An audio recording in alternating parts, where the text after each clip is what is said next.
Hello. Hi. All right, Okay, can so you I'm not please? used to being on this side of the camera. So, All right, please introduce us to yourself. okay, so I'm Nadine Ford. I'm the founder and head coach for a local swim group known as Mahogany Mermaids. So tell us, how did you even get started with this venture? I guess it was like in 2014. I I swam as a kid and I played around in college, but I never really learned to swim.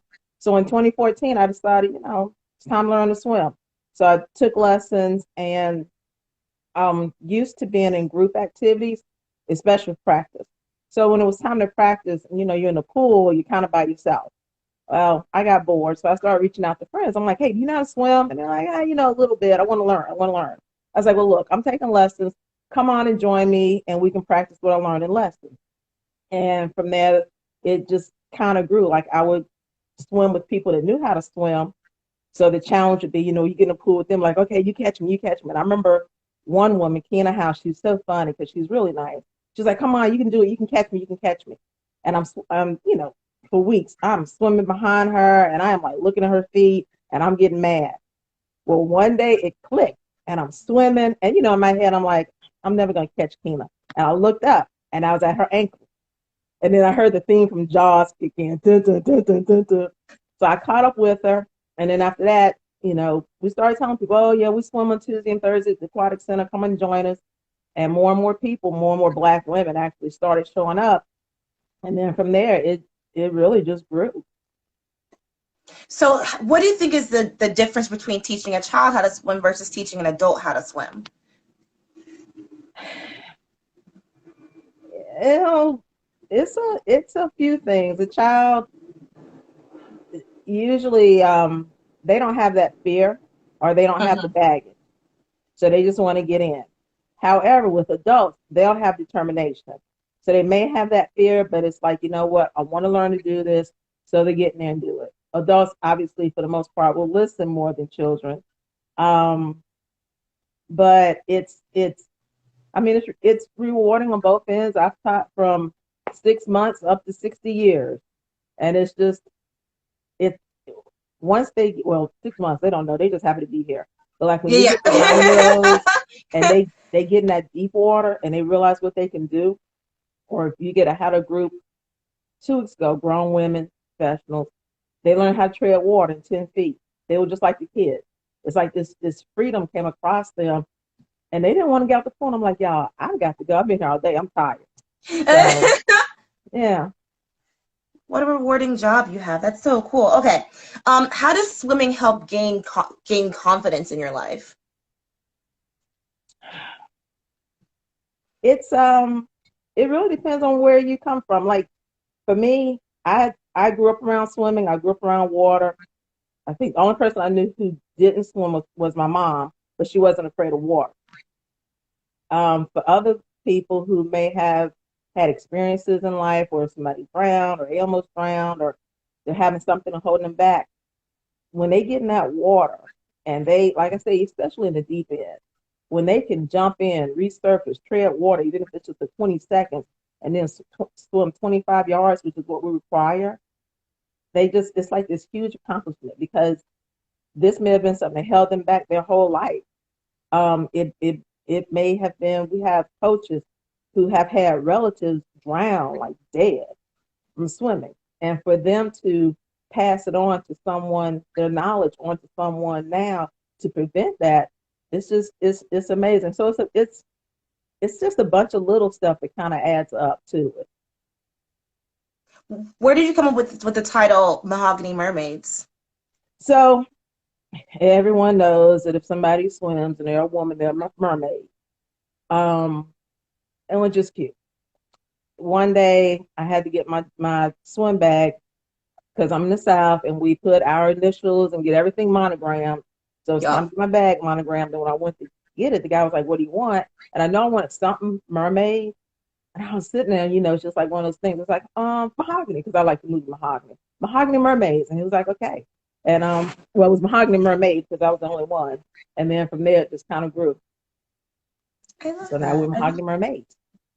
So I was looking through your Instagram, And do you farm? Do you like grow your own plants and your vegetables and stuff? Yes, yes. I am a urban farmer, urban gardener, however you want to call it. How long have you been doing that for? Oh, my whole life.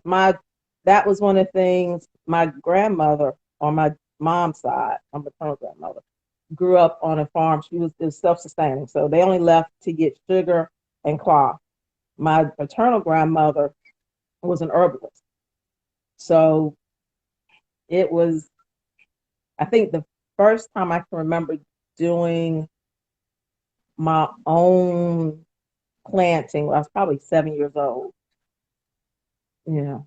So, but you know, That's- yeah. But I I've love using always it so had. nonchalantly. It's no big deal. I mean, because we've always had like, we live in the city, in Charlotte, probably 3 miles from down. Well, we used to be 3 miles from downtown, but we've always had. It was me and my uncle, or my mom and her brothers, some type of like, we had the vegetables and the chickens. I had one uncle that had an entire farm. I swear he had an entire farm in his backyard. We used to joke that when he died, who was going to take over his property. He had chickens and peacocks, quails. He had pet squirrels, all kinds of fruit trees. And again, this was, hop the fence, walk around the corner to his house.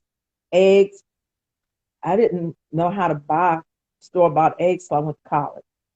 It was like, oh, because we never had to. Yeah. So, yeah. Very interesting. So another thing on your Instagram is a lot of your members have medals because they compete. So is that one of the goals in your program where it's kind of mandatory to compete No, no, no, or no, no, no. So we get a lot of triathletes, um, hmm and runners. So that's where they get the medals from. We we're starting a competition team with the swimmers in 2021. We would have had one this year, but yeah. no, it's not. It's totally optional if you want to compete. For the most part, it's really just socialization and swimming and reclaiming our heritage. It is mandatory that the black part of the aquatic swim, and we talk about Why is breath so important in your stroke? breath Yeah. because you drown. So, um, I mean, it's the breath. It's number one, when you breathe in, that's part of what keeps you buoyant because your lungs are in your back. So if you're doing a freestyle, you want to get that breath, keep your lungs buoyant. You want to breathe out to release lactic acid build up. Um, I mean, it's just like any other sport. You have to get the oxygen flow and that breath in order to keep going. The thing with swimming is people get hung up because when their face is in the water, Yeah. they want to hold their breath because Yeah. they're afraid of sucking in air. But if you hold your breath, then you pass out, and then either which way, if you pass out, you're gonna breathe automatically. But it also causes you to relax and we tell people once especially when they start getting tired, new people, that's what you can see. That's when they hold their breath. And I'll tell them, let out a big thing of air, flip on your back, catch your air back, do what you need to relax, and then turn back over and start swimming. Hmm. Okay. Okay. What are some of the most important safety measures to keep in mind when swimming? You mean don't drown. Um, don't drown. You, I'll say the biggest safety measure is stay within your lane, literally and figuratively. I mean, if I'm perfecting my breaststroke hit. Right now is very tiresome to me. So when I'm out there, that's not something I would do by myself in the pool because I may catch a cramp doing it if I hadn't stretched properly or hydrated. If I catch a cramp, it could be bad news. So Mm. you never want to swim by yourself. You definitely never want to swim when you're tired.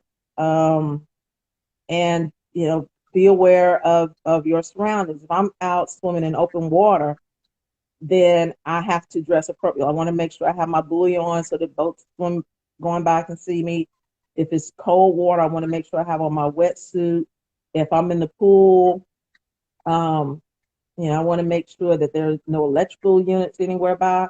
So it's I would say the biggest one was two big ones. Never swim by yourself, and yeah, don't swim when you're tired. Yeah, those two for the now. So you touched on this a little bit earlier. You said the importance of swimming in the culture. Can you Mhm. elaborate on that if you don't mind? Yeah, no, I love to. So a lot of people have, they hear, oh, well, black people don't swim, black people can't swim, Yeah, blah, blah, blah. yeah. And all that really came about post Jim Crow. Pre Jim Crow era, we were swimming when the Portuguese went to Africa. They saw these tribes of men and women just flowing in the water with ease. Um, in fact, mermaids came from the black women that the non-blacks would see. They were like, I don't know the whole following, but they were calling them mermaids. And they because well, that's a whole different situation. But anyway, we are aquatic nation. We are aquatic culture. When we were brought to this country, and even for those who are indigenous to this country, swimming was natural, getting in the water because we were so connected to the earth. We got our food from the water. We we found treasures in the water. Even if you listen to the spirituals, they have wade in the water. I laid my troubles down by the riverside.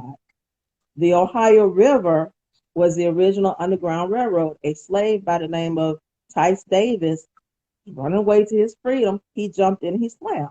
His colonizer was like, he just took the Underground Railroad, the Ohio River. If you look, most slave getaways involved some type of water so that the hounds wouldn't catch their scent. Harriet Tubman, she ran alongside of a water because it was directional.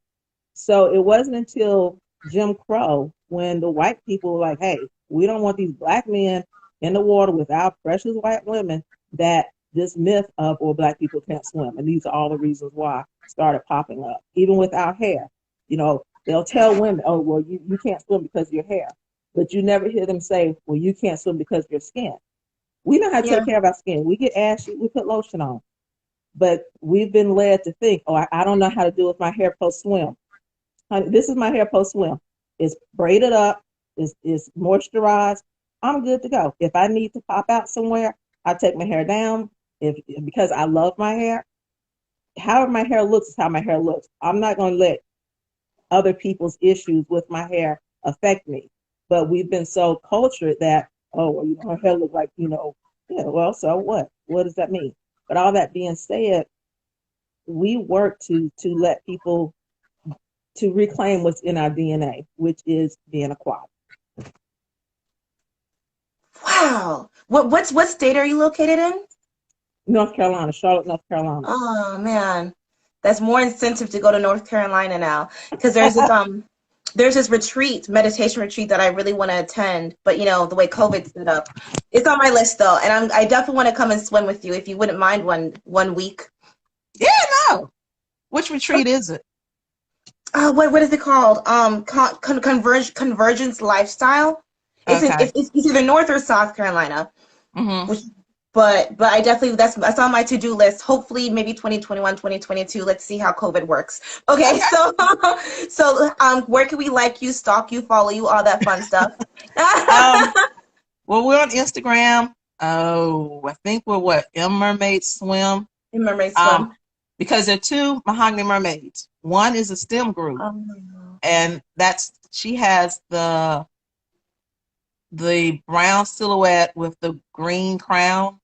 Yeah, we both started at the same time, but she just beat me to the trademark of the name, the federal trademark.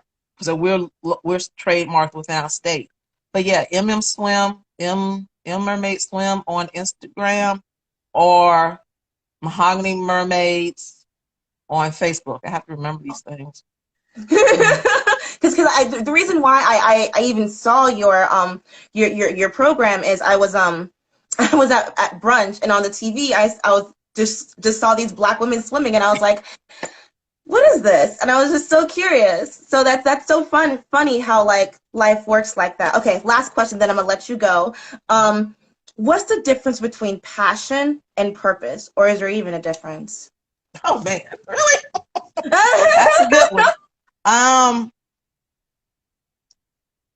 don't know. I mean, that's I would say, like, for me, there is, I think once you find your purpose, there's a passion to it. So like Right. I told you, and you know, this is all voluntary for me and the coaches. We don't get paid. We just, yeah, we just get out there, and we've been doing this now for 2014. We just get out there and teach people. You know, we want to see not just Black people swim, but we also want to see Black people know their culture when it comes to aquatics. I just, I can sit here. That's why I don't do a lot of TV interviews, because I'll go off and I'm like, this is what it is. And, we ain't gonna go there today. But because of that passion, I've made my purpose to really reach out. Even if I don't teach you how to swim, I'm going to teach you about Black swim and Black culture, because I get so irritated with people. Oh, well, and I actually got put off of a Facebook page once because the ladies were like, well, swimming is not natural for me. Oh, yeah. After about a paragraph and a half later, I get a I didn't get put off, but the post was deleted, and I got a really nice email. Maybe I got a phone call from the admin, and they were like, we don't want, this is a multicultural thing, and we don't want to offend anybody. And that went into the whole, oh, but I can learn their history, but they can't learn mine kind of situation. But again, that's for another podcast. But all that being said, yeah, for me, it is one and the same. Once I, even with growing, my passion is growing. My purpose is to, when we do our gardens, they're all southern based, southern rural based. So it's all heirlooms. My passion is to connect us back to where we came from, back to our roots. It could be whether you're indigenous here, or you know where you came from in Africa, or any step along the way, you know, learn it, appreciate it. Don't get so whitewashed that you have to think otherwise. Yeah. So, but again, that's another story for a different day. We can I do this really all appreciate day. you taking out the time to talk to me, Nadine. This Let me was know when. very educational. Wow. Thank you. All You're welcome. Thank you. right. All right. You enjoy the rest of your day, and I'll message you later, okay? Okay, that'll work. All right. Bye. Thank you.